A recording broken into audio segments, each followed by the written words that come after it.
Alright, amanye nedobozi Ivan the Broker Crime Vix Media Services where we unveil truth beyond headlines.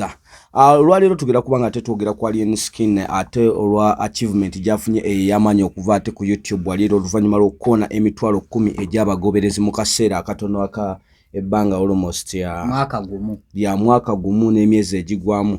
Abayimbi bangi bestajja mentioninga babudde mu music industry for the time being tebana bafune ya award oba eyo chetwandise recognition okuva ku YouTube. Alien Skin tanabera verified oba tanabera recognized okubera nga afuna chetwandise blue tick so from different social media handles na ekino kireka wabayimbi.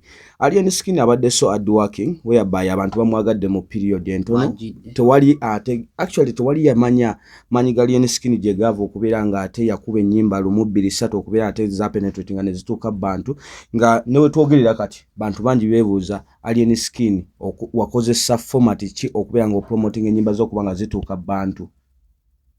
Alien Skin taina sijja kugamba nti ayina ekintu kye yakozesa okubanga atuuka mbantu naye just ye atera bogenda okwegendereza nti music wo mulembe guno era Alien Skin ye muyimbi bye music wo mulembe guno abantu ne bamwagala bana juice naliko ku YouTube channel ine ngendo okulaba nga akayimba ke kano kabaita party nga kali mu viewership million above yes ku YouTube channel ye ekyo kintu si kyangu kuba bogenda okutunda mu music omukadde nyimba za kuba n'obudde buno balukuba n'oluwulira mu message naye mu nemezi munga tezina million views ku YouTube.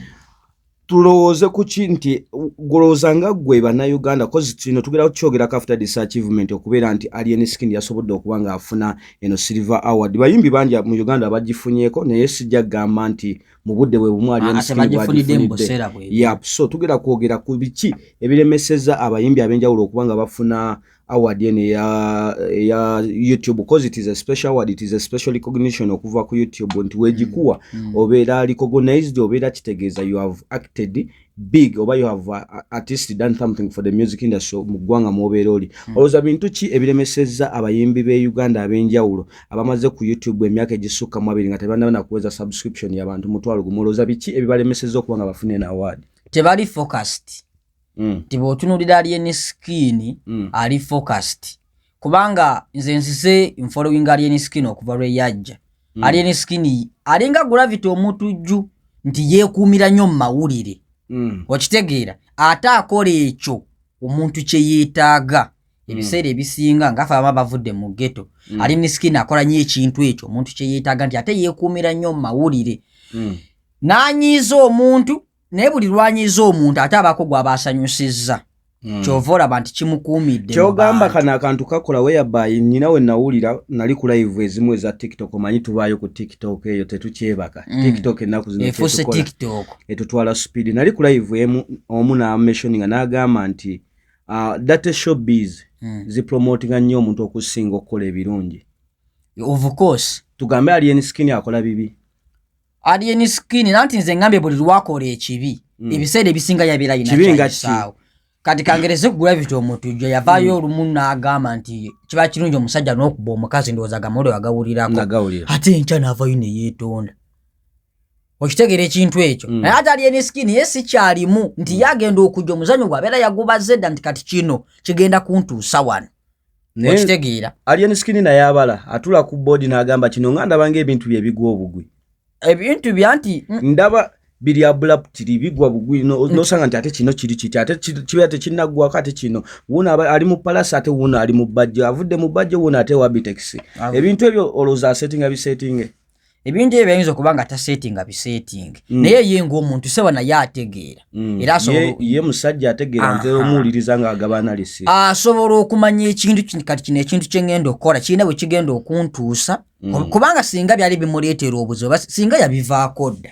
n'akwata yiggwe naye yagambye agera kubanga ate ava mu music industry ya Uganda mu December however much ate nawulidde nti mu December awo wennyini ate ayinamu ekivulo kyayagala okubanga ate ata ekyo ekyankwa kyo festival however much tebanaba kubanga balirizinga date naye mu December ya confirming omwezi kitegeeza mu December wagenda otera music so Alien Skin agenda kuva mu music industry however ebyo nanga tubitadde bbali tubadde twagala tutunuulire nnyo ensengo enkulu ekyalemeseza banna Uganda abayimbi okubeera nga bali receiving oba okubeera nga babeera recognized ku internet.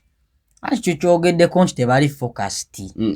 Kyo kekibulamu. Ku internet eyo yeetaaga focus. Kati Alien Skin teyakera ku matana ayimba luyimba n'alutwala ku radio ne TV nti bakole ki?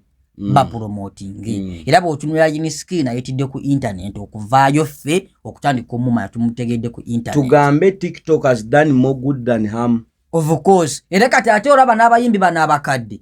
Bonna kati bali mu kwetanira TikTok. Balaba Bamamuli Katumba na Gerard Chiwewa bali mu kujja ku TikTok. Ebyo ng'obitadde bali. Oli mu art. Okola comedy ne nono munno bamuyita Kafudu. Mwenga mwe internet yeyo mu performinga mutya cause tuli ku kintu kya performance ku internet. How is your performance ku internet? How do you perform? Mugifunamu oba temunnabagifunamu cause nkulaba ogezaako ku analysis naye njagala tuyitire ku gwe osooke nawo nnyonnyola abantu babulire internet yeyo eri etya. Nyina kyesigenda gamba abantu ate nyina kyengenda ogamba abantu. Internet nnungi nnyo. Era nze tewali muntu asobola kunzija ku internet. Internet sijja kugamba nti sigifunako yo nga yo internet si %, naye ate mu bantu ab'ebbalibbali osobola mbama bakuyinamu essuubi era ng'asobola okuwa ssente okusinziira ku ekyo ky'okola. Naye internet yeetaaga omuntu ali ng'ofokasinga ku internet bw'oba togifokasinzeeko tosobola gijja mu kyoyagala kubanga yo yeetaaga buli ssaawa kubanga kwoli ku internet. Ku YouTube yammwe cause mainly twogera ku award ya Alien Skin gye yafunye okuva ku YouTube eya is it 10K Silver Award ya YouTube. Ku YouTube yammwe mulinako abantu bameka? YouTube yaffe sijja balema tulinako abantu bangi. Naye ekitulo kiro kubanga tetulinako abantu bangi. Focus ntono. Kubanga YouTube eyo era nga bw'olaba nti Alien Skin afunye Silver Award afa ku internet platforms ze. Facebook nze mulaba, TikTok omulaba era afuna time n'abeera live n'afuna time. Naye abaana bamwagadde nnyo. Anti bamwagadde okuba nti kwali yeekumanga kwali ali online ng'ate abawa. Ekyo kyebeetaaga okuba temuli online. Akanti fenti osobola okusanga munange Kafudu olumu nga mmaze ennaku 2 nga simulaba. Ate ekitali kirungi nti kati ffe bwe tuba dyu nga tukola babiri okufuna mu internet tuba tulina okumakinga sure nti at least every day abantu tubawa skiti ya comedy ne bagenda maaso ate n'okubanga bagiraba. Ti omuntu bw'amanya nti nsi yali etandika Fudu bapostinga buli lunaku. Yes, bombanga kyemukola kimunyumira naye awalirizibwa okuteekako data agende y'abalabe. So bannayuganda abayimbi abali eyo tutunulira internet nti lwaki ekyaganya okubeera ngeri actually internet eno erimu okuboostinga kungi however much si recommending abantu njagala nnyo kyetwandiise organic grow okubeera ng'okulira nti abantu basima kyokola ne babeera nga bagenda maaso n'okuba however kyenyinza otutunulira ng'ensonga enkulu munnaffe gwe twakyazizza guest kyayogeddeko agambye focus ebulamu nnyo ku internet ye Uganda of which nange nyinza okibayinga cause ebiseera ebisinga okulemerako kintu kikulu ate kirina engeri gye kiservinga abantu ababeera mu audience naye nga tetunnabagenda wala tusooke tuyiseewo akalango kano buli lwakutaano wali kula chicken actually lunaku lwanca wabeerawo yo pizza promotion ku $1,800 ofuna emu n'ofuna endala ya bwerere buy one get one free ndowooza omanyiwo wali kula chicken wa manager. Ffe tetuvaawo era nakano ka ipuno wenkajje okukkirira ku Invix Media House nkajje ku Chicken Emengo. Actually ka ipuno kano nako osobola okuba nga ate oyityawo n'okafuna ku 15,000 kakunywa kazaamu maanyi ddala mmwe abatambula ekiro kakunywa si kabi yap. So ebyo nange obitadde ebbali Alien Skin yagaddwa abantu bangi nnyo actually waliyo ne group gye twandiise Alien Skin Dynasty abaana bali eyo bamwagala bitya kitegeeza guno omwaka gwa Alien Skin guyinza obutaba gumu. Guyinza obutaira mwaka gumu ne babeerezaamu ne bamwagalira ddala kuba nakibagambako naliko ku interview emu ne mbagamba nti abantu abasinga kye beetaaga muntu kubalaga nti ali wamu nabo. Alien Skin nze ntulaba videos oluusi ng'ali mu jjaamu omuntu n'amusalakawo ng'alina byatunda n'amugamba asigenda aggula naye kino ekyebiri kakikubeemu. Kintu ekyo okiraba ng'ekyo ate yanjokya oyinza okuba nawe walya no kale nze omutima gwalina nange ogwo omutima gwenjagala nti omuntu n'omulaga nti tebagugula buguzi gwo guba gwatondebwanga mutima ne bakadama bana nabo bamwagadde nnyo anti era bamwagala lw'ekyo omuntu buli bw'alaba ng'olina omutima omuyambi olina omutima omugabi aba agenda kwetaagira aba agenda kwagala abasita abasinga kye beetaaga. Actually nga tetugeze nnyo wala kyenjagala kimu tugenda kubeera nga tukola episodes nga twogera ku bintu ebyenjawulo tujja kuba tukyaza abantu ab'enjawulo wano ku Invix Media platforms ezaffe Facebook, Instagram, YouTube ate ne TikTok kwennyini naye nga ate sinaba kweyongerayo nja kutumira abaana b'omu group ya Alien Skin gye bayita Alien Skin Dynasty bamwagala bitya bannange so abaana abo nabo mbatumirako nnyo mwebala omulimu ogw'amaanyi gwe mukola ekyo nakyo ng'okitadde ebbali bannange tugenda kuba nga tukola episodes era mu kana akadde akatono ka Alonensi aleeta kaabasiibule tube nga tukomawo mu episode 2 yap. Yes, amanyi agange yenze Alonensi yaleeta One Night Gang Family Entertainment.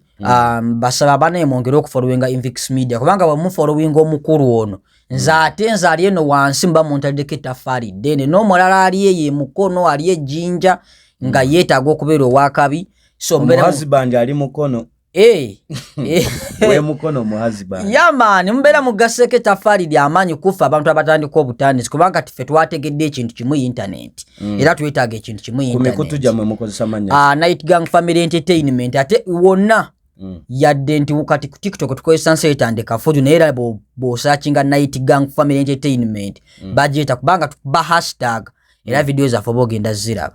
Okay, webale nnyo okuba olw'ebyo byonna by'otugambye so ntwala akakisa kano okwongera okubakkaatiriza oba okwongera obbagamba nti mugende maaso n'okuba nga ate musubscribinga ku YouTube channel mugende maaso n'okutunoonyaako ku mikutu gyonna egy'enjawulo ate mugende mu maaso n'okwagala bannayuganda ddala abali mu art n'okubazzaamu amaanyi lwaki kyekyoka kye tusobola obbawa nga ffe bannayuganda bannaabwe ate nabo balina engeri gye batuddizaamu lwaki bye bakola bye bituyambako stress bye bakola bye biza eri abantu abamu abatundira ku show zaabwe so we tubeera tubagadde naffe tubeera tubateekako ettaffaali ddene.